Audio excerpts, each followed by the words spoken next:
नमस्कार, know your company में आप सभी का स्वागत है। मैं हूं सुमित और भारतीय बाजारों में निचले स्तरों से रिकवरी जरूर आई है, लेकिन अभी दिन की ऊपरी स्तरों से थोड़ा सा दूर आपको इंडेक्स दिखाई पड़ेगा। मार्केट्स करीब करीब 1/4% ऊपर कामकाज कर रहे हैं। 38 अंकों का इजाफा है निफ्टी के अंदर। करीब करीब 150 अंक ऊपर निफ्टी बैंक अभी कामकाज कर रहा है। Mid cap index flat to positive, small cap index 1/4% की बढ़त के साथ अभी ट्रेड करता हुआ दिखाई पड़ रहा है। नो योर कंपनी में आज हम बातचीत करेंगे कार ट्रेड के सीईओ और हमारे साथ मौजूद होंगे बनवारी लाल शर्मा सर। उनसे हम बातचीत करेंगे सीईओ कार वाले एंड कार ट्रेड के।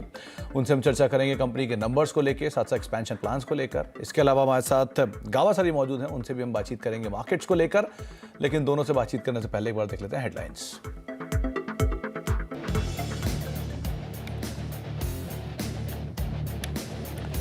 शुरुआती कमजोरी के बाद अब बाजार में चल रहा है कंसोलिडेशन। निफ्टी 17,550 के ऊपर टिकने में कामयाब। निफ्टी बैंक भी बिल्कुल फ्लैट, लेकिन मिड कैप इंडेक्स में 1/4% की बढ़त। ऑटो सेक्टर में रफ्तार कायम, नए शिखर के करीब निफ्टी ऑटो इंडेक्स। एस्कॉर्ट्स 2% से ज्यादा चढ़ा। टीवीएस और अशोक लेलैंड में भी रौनक। कैपिटल गुड्स शेयरों में तगड़ी मजबूती, 6% से ज्यादा के उछाल के साथ एस्ट्रल एफएनओ का टॉप गेनर बना। सीमेंस, पॉलीकैब और एबीबी में भी खरीदारी जारी। आईएनएस विक्रांत पर हो रहा ये आयोजन विश्व क्षितिज पर भारत के बुलंद होते हौसलों की हुंकार है। देश की सैन्य शक्ति में हुआ इजाफा। पीएम मोदी ने नौसेना को सौंपा स्वदेशी एयरक्राफ्ट कैरियर आईएनएस विक्रांत। इस मौके पर डिफेंस शेयरों में जोरदार तेजी, नए शिखर पर पहुंचा एचएएल। विक्रांत को बनाने वाली कोचिन शिपयार्ड भी 2% ऊपर।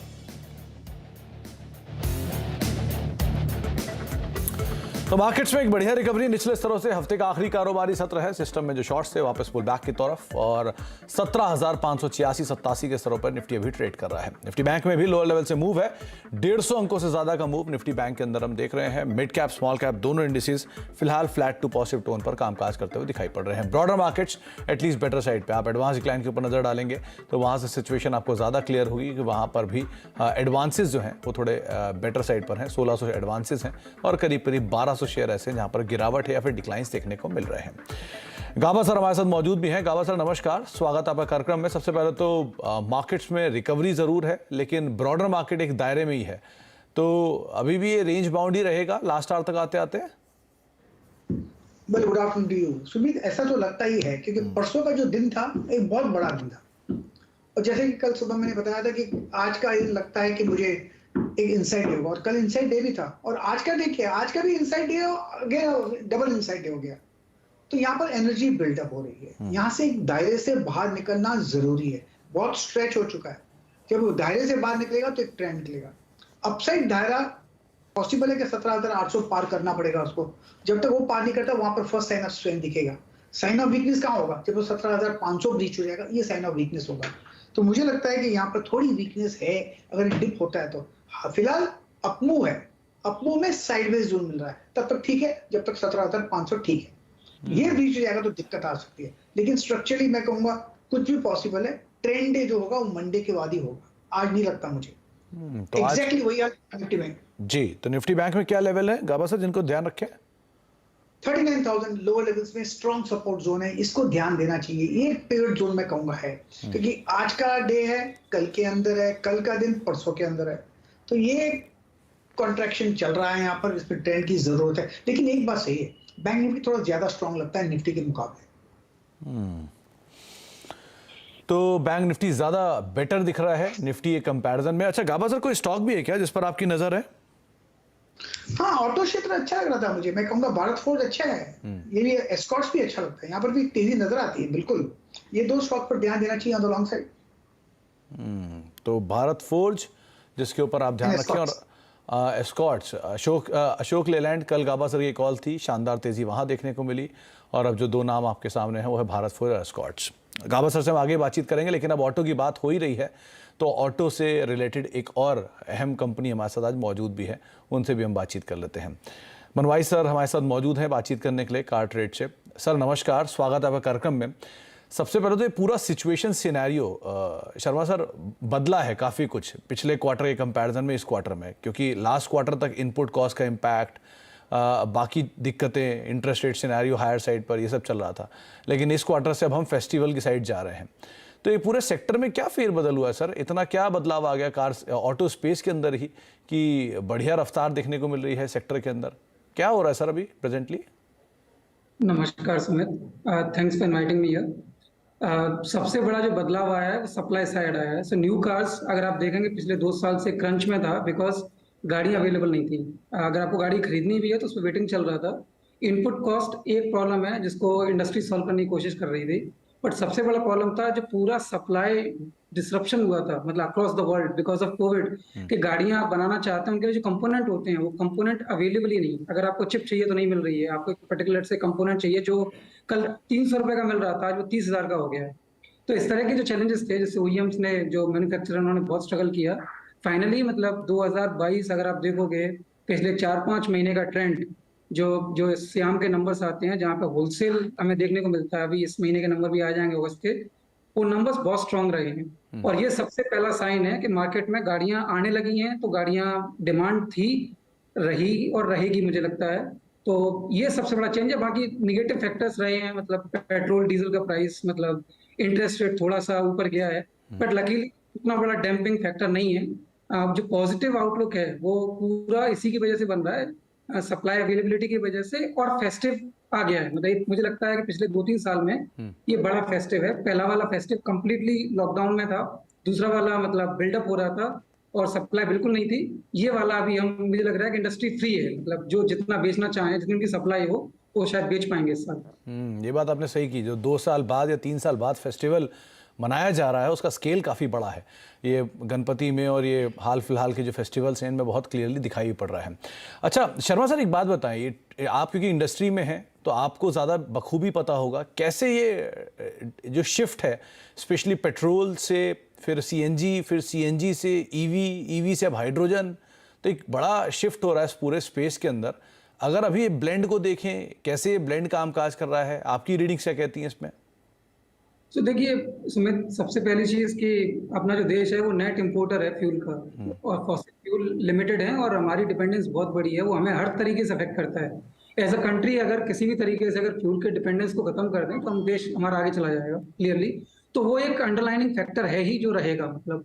लेकिन इसके अलावा मतलब अगर आप देखोगे जो दुनिया में पिछले 10 साल में जो चेंजेस आए, मतलब इलेक्ट्रिक व्हीकल स्पेशली जो बहुत प्रॉमिसिंग दिख रहा है, सीएनजी, एलपीजी, ये सब मतलब मेरे हिसाब से एक इंटरमीडिएट चीजें थी, क्योंकि वो भी कहीं ना कहीं पे फॉसिल फ्यूल से ही बनते हैं, तो उनकी भी ऊपर डिपेंडेंसी मतलब बहुत लॉन्ग टर्म नहीं हो सकती थी। तो धीरे धीरे करके फिजल आउट हो रहे हैं। हाइड्रोजन बहुत फ्यूचरिस्टिक है, मैं ये नहीं बोलूंगा कि नहीं होगा। मतलब जितने भी नेचुरल रिसोर्सेज हैं, चाहे वो सोलर हो, चाहे वो हाइड्रोजन हो, इलेक्ट्रिक हो, मतलब ये सारी चीजें जो है मतलब अपने आप में फ्यूचरिस्टिक हैं। बट सबसे बड़ा जो है वो क्लियरली ईवी है, इलेक्ट्रिक व्हीकल है। 3 व्हीलर आपके जो कमर्शियल व्हीकल्स हैं वहाँ पे बहुत मैसिव लेवल पे कंट्रीब्यूशन ऑलरेडी उन्होंने चालू कर दिया है। आपको मतलब मुंबई, दिल्ली, बड़े बड़े शहरों में, छोटे शहरों में आपको तो मतलब लो बैटरी पावर्ड, मतलब आपको वो रिक्शा दिखते हैं जो साइलेंटली चलते हैं। बड़े शहरों में आपको मतलब ऑटोज धीरे धीरे करके कन्वर्ट होने लगे हैं। मेरा अंदाजा है 3 से 5 साल में मतलब पूरा कमर्शियल सेक्टर ईवी पे चला जाएगा। दूसरा बड़ा फैक्टर रहेगा बाइक्स, जो 2 पहिया जो व्हीकल है, मतलब वो लोगों के लिए फ्यूल महंगा है। मतलब 100-125 रुपए का पेट्रोल अगर मुझे डलवाना है, और अगर मैं लेट्स से 1 या 2 यूनिट खर्च करके मतलब मैं अपने घर पे बाइक को चार्ज कर सकता हूँ, I will be very excited as a country. तो वो एक फैक्टर दिख रहा है क्लियरली कि इंडिया मतलब अगले 5-10 साल में मतलब एक डबल डिजिट, 5 साल में एक डबल डिजिट पेनिट्रेट कर लेगा। जो सबसे बड़ा जो मतलब एक्साइटिंग फिनोमिनन है वो अपना न्यू कार्स में होता है। यहाँ पर थोड़ा समय लगेगा सुमित, गाड़ियां बहुत महंगी हैं, और जो जितने लोगों ने, एक तो जो ओईएम्स हैं वो आए हैं, वो थोड़ा सा लेट आए हैं जी। वहाँ पे स्टेक्स पे बहुत ज्यादा है। मतलब आईएस पूरे मतलब जो इंटरनल कंबशन इंजन हैं, पेट्रोल डीजल वाले, पूरी जिंदगी उन्होंने बेचे हैं। इतना आसान नहीं है कि पूरी की पूरी उनकी जो मशीनरी सिस्टम है उसको चेंज करते हैं, इतना आसान नहीं है। प्लस मतलब क्या बोलते हैं, बहुत महंगे प्रोडक्ट है। मतलब अगर 10 लाख रुपए की गाड़ी है, अगर आप उसको इलेक्ट्रिक व्हीकल में कन्वर्ट करोगे, उसका बैटरी का कॉस्ट अगर 5-7 लाख रुपए होने वाला है, वो गाड़ी 14 लाख 15 लाख की हो जाती है। तो 10 लाख पे गाड़ी बेचना मुश्किल हो रही थी, 15 लाख में तो और मुश्किल होने वाली है। तो ये थर्ड मतलब जो सेक्टर है, इसको समय लगेगा 8 से 10 साल before it can reach let's say something like a double digit in terms of the total sale of the country. This is how it will pan out. Hydrogen एक बहुत अर्ली स्टेज में है, बहुत टेक्नोलॉजी। अगर हम hydrogen को harness कर सकते हैं, रिसोर्स अवेलेबिलिटी अबंडेंस में है, लेकिन हार्नेस करके सेफली उसको छोटे से एक व्हीकल में पहुंचा पाना, उससे पावर को यूज कर पाना जी, ये अभी मतलब प्रैक्टिकली इम्प्लीमेंट नहीं हुआ है, तो उसमें थोड़ा समय लगेगा। अच्छा शर्मा सर, एक चीज़ और, क्योंकि आपके जो बिजनेस से सरोकार रखता है, एक तरफ आती हैं नई गाड़ियों की बिक्री और दूसरी तरफ आता है रीसेल गाड़ियों की बिक्री। तो न्यू वर्सेस यूज्ड, इसको अगर आप डिमांड साइड पर देखें तो ये डिमांड किसकी ज़्यादा बेटर मान रहे हैं आप इस साल फेस्टिवल के लिहाज से भी और गोइंग फॉरवर्ड भी? यूज की बेटर है, और बेटर रही है, कई सालों से रही है, इस साल भी बेटर है। मैं ये नहीं बोलूंगा कि न्यू कार खराब कर रहा है, इनफैक्ट काफी अच्छा कर रहा है। डबल डिजिट ग्रोथ हम लोग एक्सपेक्ट कर रहे हैं FY23 में न्यू कार्स के लिए। लेकिन यूज कार जो है वो तो यूज कार थोड़ा सा फ्री बर्ड है। मतलब अगर आप देखोगे कि वो सप्लाई जो है वो अपना खुद का प्रोडक्ट है, डिमांड जो है मतलब चूंकि सस्ता कार है, मतलब अगर आप 15 लाख रुपए की गाड़ी खरीदने वाले हैं न्यू कार, उसका सेम लेट से 3 साल पुराना मॉडल आपको 10 लाख या उसके नीचे मिल जाता है, तो लोग मतलब लेने में काफी उत्साहित रहते हैं। इंडिया में जो अभी तक नहीं हुआ था वो ये नहीं हुआ था कि यूज कार को कभी एज अ सेक्टर मतलब किसी ने कभी देखा नहीं इसको। छोटे डीलर्स अपना दुकान से उसको चला रहे थे, मतलब आराम से बिजनेस हो रहा था, उनके खुद के जो प्रैक्टिसेस थे उससे उसको रन कर रहे थे। ये पिछले 2-3 साल में चेंज हो गया, आउटलुक चेंज हो गया, बिकॉज कोविड आया, सप्लाई नहीं थी न्यू कार्स की, तो यूज कार लोग खरीदने लगे तो वो सेक्टर फोकस में आ गया तो इन्वेस्टमेंट होने लगे। तो अभी इन्वेस्टमेंट्स जो हुए हैं, और हमारी जैसी कंपनी जैसे कार वाले अपश्योर है, हम लोग मतलब 1 साल की वारंटी दे रहे हैं आपको, 7 दिन का मनी बैक गारंटी दे रहे हैं। आप गाड़ी लेके जाओ, 500 किलोमीटर चलाओ, गाड़ी आपको खराब लगती है, नो क्वेश्चन, गाड़ी वापस ले जाना। यूज कार का फाइनेंस ओपन अप हो रहा है, मतलब बहुत अंडर पेनिट्रेटेड है यूज कार का फाइनेंस। तो ये सारी चीजें आप डालोगे तो क्लियरली इन्वेस्टमेंट्स जो हो रहे हैं उसमें थोड़ा सा डिमांड है कि with investments and trust building industry पॉपल करने लगी। अच्छा शर्मा सर, एक चीज़ जो मैंने ऑब्जर्व की थी कि लास्ट क्वार्टर के नंबर में जो ऑक्शन लिस्टिंग थी उसमें गिरावट देखने को मिली Q1 में। आकलन मोटा मोटा ये भी कहता है कि शायद Q1 में और Q2 के नंबर्स थोड़े से वीक साइड पे रहते हैं ऑक्शन के। ये Q3 और Q4 जो होता है वो ज़्यादा मजबूत होता है ऑक्शन साइड है, क्योंकि फेस्टिवल डिमांड पिकअप करती है। ऐसा है क्या? जी बिल्कुल है। हमारे पूरे बिजनेस के लिए मैं इतना नहीं बोलूंगा कि हम लोग सीजनलिटी कंप्लीटली डिपेंडेंट हैं, लेकिन सीजनलिटी है हमारे लिए। Q1 टिपिकली अप्रैल मई जून प्री मॉनसून एक ऐसा समय होता है जहाँ पे लोग मतलब क्या बोलते हैं गाड़ियां नहीं खरीदते हैं अपनी, तो थोड़ा सा लो मंथ होता है, लो क्वार्टर होता है। उसका अगला वाला थोड़ा बिल्डअप होता है। आपका फेस्टिव टिपिकली अक्टूबर नवंबर दिसंबर फेस्टिव क्वार्टर होता है, जिसको हम फेस्टिव बोलते हैं। जुलाई अगस्त सितंबर अपना प्री फेस्टिव है।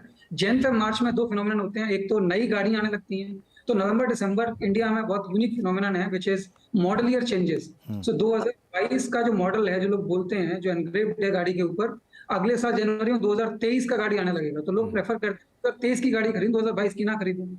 तो उसके लिए क्या होता था कि 2022 के एंड में 21 के एंड में दिसंबर नवंबर में मैन्युफैक्चरर्स खूब सारे डिस्काउंट्स बांटने लगते हैं कि आप इन गाड़ियों को लेके जाओ, तो उससे मतलब बिल्डअप होता है। तो ये क्वार्टर जन फेब मार्च नेचुरल नई गाड़ी आ गई, और मार्च में मतलब कंपनीज के जो कैलेंडर ईयर क्लोज होते हैं तो उनका डेप्रिसिएशन का उनका एडवांटेजेस होता है वो आने लगते हैं। तो इस तरीके से Q1 Q2 Q3 Q4 ये बिल्डअप होता है। तो Q1 Q2 हमारे लिए ट्रेडिशनली थोड़ा सा वीक है, और वही मतलब वजह है कि क्यों नंबर्स थोड़े से वीक थे लिस्टिंग से। अच्छा एक और चीज़, ये जो लिस्टिंग का ट्रेंड है इसमें लास्ट क्वार्टर में 2.72 लाख के आसपास के लिस्टिंग का एक नंबर देखने को मिला था, जो पिछले 3 क्वार्टर से 3 लाख के बाद नीचे आया था पहली बारी। तो ये वन ऑफ है, वापस Q2 Q3 ऑनवर्ड्स इंप्रूवमेंट आएगा या थोड़ा सा सबड्यूड हुआ ही है यहाँ पर नंबर? सुमित, मैं एक फॉरवर्ड लुकिंग गाइडेंस तो नहीं दे पाऊंगा आपको, बट जो मैंने आपको बोला आप उसको बेस ले लीजिए कि जो बिल्डअप है वो हमारा मतलब क्या बोलते हैं होता है, और आप पास में भी देख चुके हैं और ये फ्यूचर में भी होगा कि Q1 Q2 Q3 Q4 typically let's say जो बिल्डअप्स हैं वो होते हैं। ऑफ कोर्स मतलब पास थोड़ा सा डिफिकल्ट इसलिए क्योंकि मल्टीपल फैक्टर्स थे, कोविड हो गया, मतलब कभी पहला wave second wave, but in general आपकी जो अंडरस्टैंडिंग है वो लार्जली मुझे लगता है ठीक है। जस्ट दैट मैं गाइडेंस आपको नहीं दे पाऊंगा जी। अच्छा शर्मा सर, अब दो सवालों को मैं एक साथ क्लब करूंगा। कोविड से 2 चीज़ें बहुत तेज बदली थी, वो था डिजिटल कारोबार का इम्प्लीमेंटेशन। तो आपके बिजनेस में क्योंकि बहुत मासिव यूज़ होने लग गया इस कारोबार का, तो डिजिटल बिजनेस को कैसे आपने इंटीग्रेट किया, 1। दूसरा, आप क्योंकि अपने बिजनेस को और इंटीग्रेट कर रहे हैं, उसमें आपने फाइनेंसिंग बिजनेस को भी ऐड कर दिया है फर्दर, आप फाइनेंसिंग भी प्रोवाइड करा रहे हैं, साथ ही साथ इंश्योरेंस भी प्रोवाइड करा रहे हैं। तो इन सारे कारोबार को अगर आप मर्ज करेंगे तो क्या सिचुएशन सिनेरियो अभी बने, क्या मान के चले हम डिजिटली ये और बेटर कर रहा है सिचुएशन FY23 के लिए, कंपनी के लिए एटलीस्ट? तो देखिए, दो चीजें यहाँ पे हैं। पहली चीज है कि हम डिजिटल कंपनी है लार्जली, चूंकि डिजिटल कंपनी है तो हम लोग बहुत सारे टूल्स, सिस्टम्स, प्रोसेसेस बना ही रहे थे, हमारे लिए बना रहे थे। मतलब हमारी पूरी कंपनी, मतलब मेजॉरिटी लोग मतलब जो है वो टेक्नोलॉजी से कहीं ना कहीं पे टच में है। मैं खुद कंप्यूटर साइंस इंजीनियर हूँ, मेरी पूरी टीम कंप्यूटर साइंस से इंजीनियरिंग वाली है। तो अगर आप उनको आप देखोगे तो क्लियरली मतलब टेक्नोलॉजी खून में है। तो हम लोग कोई भी चीज जो करने जाते हैं सबसे पहले टेक्नोलॉजी एंगल देखते हैं, उसके हिसाब से इसको करते हैं। तो हम लोग ये सिस्टम्स कई सालों से बना रहे थे सुमित। हम डीलर्स के लिए हमने ऑटो बेस्ड सॉफ्टवेयर बनाया है जो करीबन 15 साल से उनको हम दे रहे हैं फ्री में, चार्ज भी नहीं करते। यूज कार के लिए कार्टेड एक्सचेंज हमारा जो सिस्टम है वो हम फ्री में लोगों को दे रहे हैं। हम लोगों के पास जाके उनको बता रहे थे कि आप डिजिटल हो जाओ, आपके लिए फ्यूचर अच्छा रहेगा। लेकिन ये जो कोविड आया तो हमारा जो पुश था वो पुल में कन्वर्ट हो गया। तो चाहे वो OEMs हों, चाहे वो डीलर्स हों, वो जाके लोगों से मतलब क्या बोलते हैं, हमें बोलने की बजाय वो हमारे पास आ रहे थे, बोल रहे थे कि हम लोग स्ट्रगल कर रहे हैं, कुछ आपके पास है जिससे हम हमारे बिजनेस को डिजिटल में डाल दें। तो एक एडवांटेज तो ये हुआ फंडामेंटली। दूसरा है, जब कार वाले, बाइक वाले या कार ट्रेड को अगर हमारे किसी भी प्लेटफॉर्म को आप देखोगे, कंज्यूमर बिजनेस वाले प्लेटफॉर्म को, आप रियलाइज करोगे कि हमारी स्ट्रेंथ है कंज्यूमर को अट्रैक्ट करना। हमारी स्ट्रेंथ है इतना बढ़िया रिसर्च प्लेटफॉर्म देना कि सुमित कार वाले पे आए, उनको जो गाड़ी खरीदनी है उस गाड़ी को अच्छे से रिसर्च कर पाए, कंपेयर कर पाए और डिसाइड कर पाए कि ये मुझे लेना है, ये मुझे नहीं लेना है। अब ये चीज कर दी तो हमारे पास एक बहुत बड़ी संख्या में लोग आते हैं, 3 करोड़ 3.5 करोड़ लोग, मतलब यूनिक, मतलब सुमित बनवारी जैसे लोग कार वाले पे आते हैं। जब आते हैं तो ये मेरा जो प्लेटफॉर्म बन जाता है। प्लेटफॉर्म का मतलब है कि चूंकि कंज्यूमर है, मैं जो जो सर्विसेज को एनहांस कर पाऊं, कंज्यूमर के एक्सपीरियंस को इंप्रूव कर पाऊं। अगर सुमित को फाइनेंस चाहिए और मैं आज नहीं दे रहा हूं तो मेरे लिए बहुत आसान है 10 बैंक से बात करके प्लग इन करके वो सोल्यूशन देना। तो एज अ कंपनी पिछले 2 साल हमने उस पर बहुत फोकस किया और उसके रिजल्ट्स मतलब क्या बोलते हैं, हम लोग एक्सपेक्ट कर रहे हैं कि फाइनेंसिंग हो, इंश्योरेंस हो, OEM का हमारा जो कोलैबोरेशन हो, डीलर से हमारा जो कोलैबोरेशन है, दे ऑल गेटिंग बेटर। जी, चलिए, बहुत बहुत शुक्रिया शर्मा सर डिटेल में बातचीत करने के लिए, सेक्टर को लेकर, इंडस्ट्री को लेकर, कंपनी के नंबर्स पर और साथ साथ गोइंग फॉरवर्ड क्या सिचुएशन बनने वाली है उस पर चर्चा करने के लिए। बहुत बहुत शुक्रिया सर अपना समय में देने के लिए, हमसे बातचीत करने के लिए। 1.25% ऊपर कार ट्रेड का स्टॉक अभी कामकाज कर रहा है, 650 रुपये का मौजूदा सर है, ऑलमोस्ट डे हाई के आसपास ये अभी ट्रेड करता हुआ दिखाई पड़ रहा है। ब्रेक का वक्त है, ब्रेक के बाद लौटते हैं, आगे बातचीत जारी रखते हैं।